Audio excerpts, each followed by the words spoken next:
town here because, well, the entirety of the NFL is here, man. It is day 2 of the NFL owners meetings, and we have everybody you can think of in town kicking it. We're learning about some of the new league rules that'll be voted on. And most importantly, we have been tapping in with the head coaches and general managers, finding out where the direction is in this offseason. For some teams like the Steelers, who the hell is going to be throwing the football for y'all?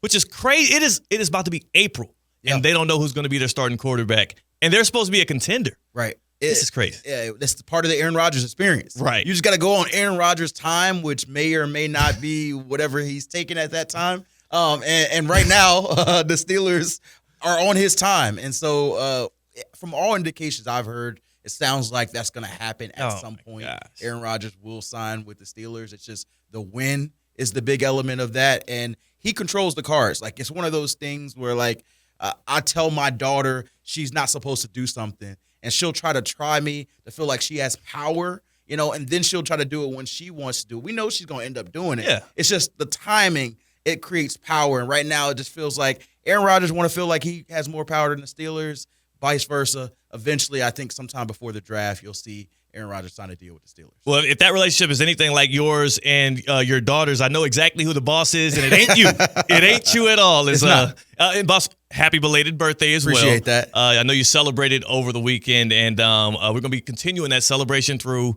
the meetings here in Palm Beach. Let's start there. Let's start with the Pittsburgh Steelers, because for me, as I look at the option to go with Aaron Rodgers for Mike Tomlin, and it's weird because though he continuously has winning seasons, though he continuously makes the playoffs, it feels like he's kind of not on the hot seat to get fired, but almost on the court of public opinion hot seat this year with the Steelers.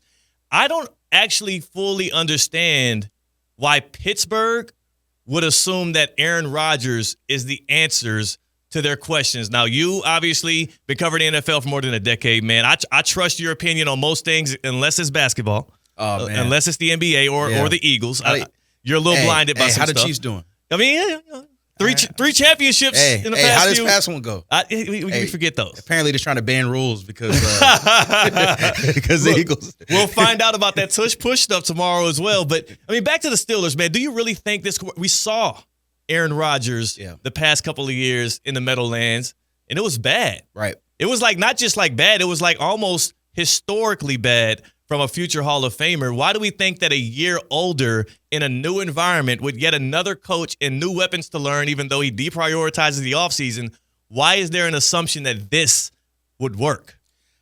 I just think that it's the best available option. Oh. I think that – I don't even know – I actually think it's probably more likely than not that it won't work, as you're saying. Right. Because 40-plus-year-old quarterbacks just don't succeed very often. Tom Brady being the only exception, really, that we've seen in history. And so the reality is Aaron Rodgers probably isn't going to return to the level he was playing in his elite ball. But if you're the Steelers, where you're going to run it back with Russell Wilson after his sin last year, that's essentially dooming. You're picking 23rd, I believe. That's not a great spot to get a top 2 quarterback. And there's no one else. Like, you're going to trade for Kirk Cousins? What about Mason Rudolph? He's there. You feel better about Mason Rudolph than you do Aaron Rodgers? You know what? At the very least, he's 10 years younger. He knows that operation in that locker room. And also, damn it, in the last 2 years, who has a better record? Yeah, I hear you. I just feel like Aaron Rodgers and his experience gives them at least a higher ceiling than you'll get with Mason Higher Rudolph. like ayahuasca higher? Or just whatever the highness is. Whatever the substance is, you got to chase that appeal. Like you said, man. With Mike Tomlin, you're almost guaranteed to go 9-8 just off of whoever's there. The chance to get lightning in the bottle and potentially or whatever's in the bottle for Aaron Rodgers. Right. To ride that to something special, I think is what appeals to them. And it's really a 1 or 2 year trial. They eventually are going to have to find a long-term answer in the draft, but this gives them potentially that bridge to still compete or say they're competing for a title. You know what it feels like? It feels like they're doing this if they do pull the trigger. And again, Tomlin was very non-committal at the owners' meetings. He said both he will continue to explore free agent options, and he did specifically talk about the meeting with Aaron Rodgers last Friday, but he also said they're not out on drafting a guy or looking at other free agents. So I don't know what they're going to do. People like you who are insiders who really know the details of these things, y'all feel like that's going to happen inevitably. I just really do believe if the Steelers pull the trigger on Aaron Rodgers, it is them. It's more so like virtue signaling. It's like them saying, like, hey, guys, look, we did the thing y'all said we should do. Yep. Even though I do feel like it's going to go horribly wrong. We're howling with the Wolf. Cam Wolfe from NFL Network. He's been reporting on the NFL. You've reported heavily on the Dolphins, even when you started, but back with ESPN. How long was that where you were specifically a Dolphins beat reporter out there? Oh, I was with the Dolphins for ESPN for 3 years. Yeah. And then I left to go to NFL Network 4 years ago. So I've been covering the Dolphins in some capacity for 7 years, 3 years exclusively before. So when you look at this span, right, the past 7 years that you've seen closely, you've seen the transition from Flores to McDaniel. Yep. You've seen the Dolphins both draft, then lose faith in, but then reclaim that faith with the new head coach, Tua Tagovailoa. Mm-hmm. And you also have seen how the AFC East has gone from one big bad bully out there in Foxborough to another one out there in Orchard Park. Is there any hope? What should the Dolphins fans be like rooting for this offseason for Miami? Because, bro, like, even when just being around him, like listening to Mike McDaniel today, I was like, it feels like y'all are going nowhere fast. Yeah, there's always hope. This is what we sell here in March and April. This is every team's got a chance. That's what the draft's about, right? Yeah. Even if they don't.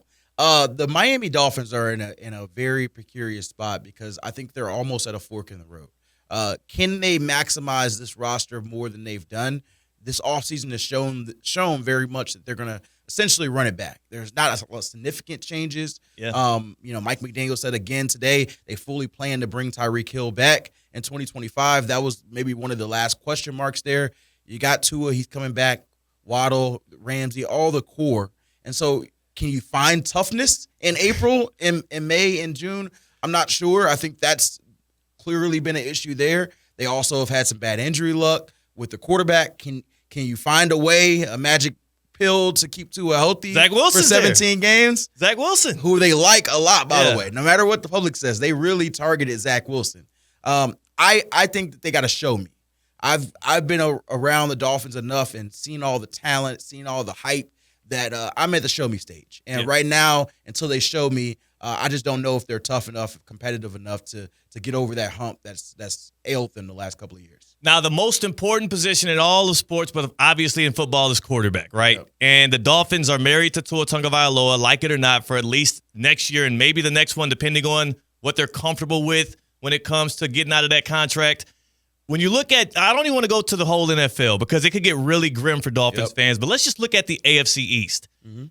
Based on value and production, so contract cost and what you're going to get out of them this year, to me it feels like the Dolphins are in the worst position. For you, what do you see in that division right now? Josh Allen, Drake May easily 1-2. Josh Allen's the MVP. No matter how much he costs, he's going to be one. Drake May's on a rookie deal. Showed a lot of promise. I would rather have each of those two quarterback situations. The Jets is sticky because they got Justin Fields at quarterback. He's on essentially a one-year deal. Yeah. If I was choosing, I probably would rather have Tua because I think he's a better quarterback, but he's also a more expensive and more injury-prone quarterback. I definitely say it's a huge gap between where the Bills are, Bills and Patriots are, where the Dolphins and Jets. I probably have the Dolphins third. Yeah, and I think it's fair to have the Dolphins third. I only have them fourth based on the fact that at least if you're the New York Jets, you're not married to this guy. Yeah, that's true. Like neither team knows whether or not if this quarterback can consistently be a top 10, top 5 quarterback in the league, let alone one of the best in the AFC because it's so damn deep. Yeah. But again, the Jets can get off of Fields next year easily, whereas the Dolphins are stuck. They are. Yeah. This is the Dolphins. This is the core. Like for Dolphins fans waiting for some magic trade or free agency signing, maybe they add a guy or two, but it's not going to change the essence of the roster. Like I said, you're just going to hope that this year you find a way, culture-wise, discipline-wise, toughness-wise, to be able to win those games in November, December, January against playoff teams that they've really failed to do. So, again, I haven't seen it yet, so until I see it, I can't believe it. Right. I get you.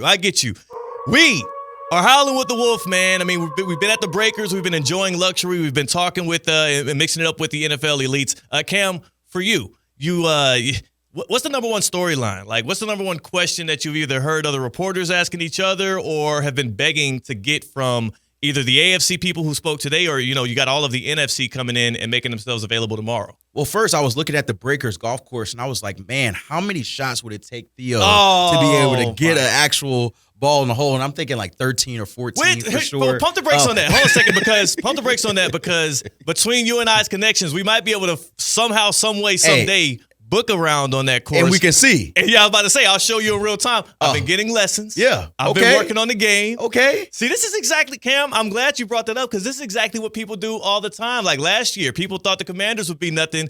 Little did we know they were behind closed doors working on themselves. Yep. And they popped out. That's what I'm going to do to you next time we hit the links. Hey. Again, just like the Dolphins, I'll believe it when I see it, and I ain't seen it yet, so I'm not believing it yet. But to answer your faith is about, brother. Hey, blind faith will lead you to places you don't want to go. But to answer your initial question, I think the big thing that people are trying to figure out, it starts with the draft. The draft is next month, and so do the Tennessee Titans take Cam Ward with the number 1 overall pick? Are they still willing to listen on that pick if the Giants or the Browns want to trade up there? And I got a chance to talk to Brian Callahan, the head coach there today. He essentially said that they are 2 weeks away from making their final decision on what to do with that week. It's just their 31st of March. Yeah. So essentially he plans by the middle of April, which is still 2 weeks before the draft, for them to have a final decision. Their last data point is they're going to go out to Colorado and work out Shedeur Sanders and Travis Hunter separately from the Pro Day on April 9th. And so that's about 10 days from now. That'll be the last data point of seeing, hey, let's see how these top prospects go. But I was there at Miami's Pro Day when Cam Ward was there and talked to the Titans brass. They really like Cam Ward. Yeah. If I was handicapping the situation now, I think it's more likely than not they stay at number 1 and draft Cam Ward. But it's kind of like, you got a nice sports car and you put it up for an auction, and you don't really want to sell it. But if the bid gets high enough, if people offer you a crazy, there's always a number. Mm-hmm. And I think the Titans are keeping that conversation open. If somebody sends them a Godfather offer, 3-4 first-round picks, maybe we think differently. But right now, they're setting up for that position. But people are just waiting to see, when do we know who's the number 1 pick, and what does that do for Cleveland? Are they going to go to Shedeur? Do they end up taking a Travis Hunter, Abdul Carter? And how does the quarterback landscape affect the top of the draft? I absolutely love that for Tennessee. I think it is the smart way to go if you have so many holes on that roster. Yep. If you're not 100% sold on Cam Ward or Shedeur Sanders, which, by the way, it's clear they're going to Boulder, Colorado to work out Travis Hunter. Shedeur's a throw-in at that point. There's no way that they're considering Shedeur Sanders over Cam at number 1. But I do think them keeping their options open is smart. If that Godfather offer comes up and it doesn't make them move out of the top 5 and they can still maybe swing back and get a Hunter or an Abdul Carter, like things could be on the upward trajectory. You used to cover the Titans as well for ESPN. I did. I mean, what do you feel like the gap is between back then? What was it, 2016, 2017 era? Yeah, 2017 to 18 when I was there. They won a playoff game. If y'all remember, Marcus Mariota threw a touchdown pass to himself, beat the Chiefs. That was before you were a fan of them. Yeah, I don't know what team you were rooting for then. No, it doesn't matter. It's in the past. Hey, you were going through cycles. Yeah, so yeah. that was the pre-Chiefs cycle. But yeah, that was the game there. They had Marcus Mariota and Derrick Henry.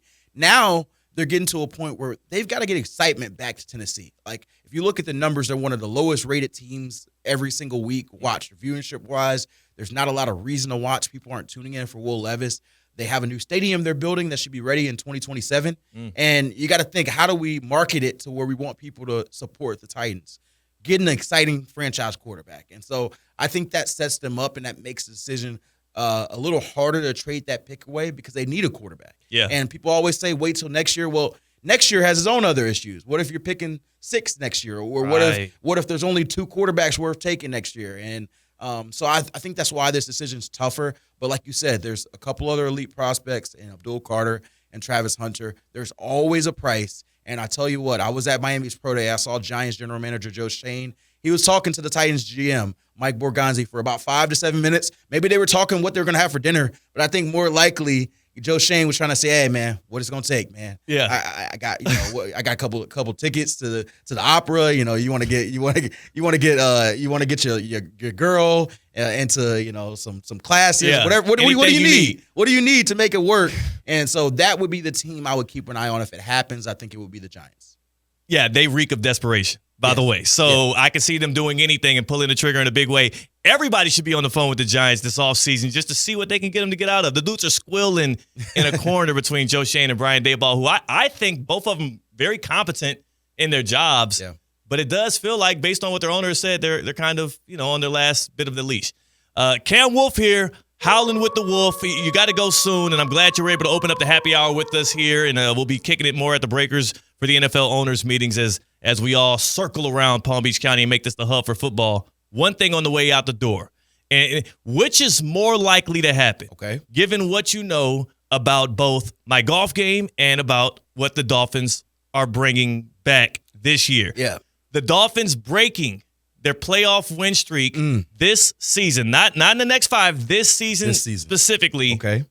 Or me beating you on the golf course next time we get out there. Oh, well, I know one is never going to happen. So you beating me on the golf course is a 0% chance. So whatever the percentage is for the Dolphins, it's got to be higher. It's still not very high, but it's definitely higher than your chances of beating me on the golf course. It's absolutely cap. And also, you have not seen my swing as of late, so you can't be making predictions like that. Hey. You never know what you're going to get. Hey, we're going to see. Yeah. We're going to see. Set it up. We're going to set that up soon. Again, that's Cam Wolfe, howling with the Wolf for the first time in person here on Theoretically Speaking. You can find him on Twitter at Cameron Wolfe. You can find him on Instagram as well and follow his reporting for NFL Network. And be on the lookout for the headlines coming out of the NFL owners meeting.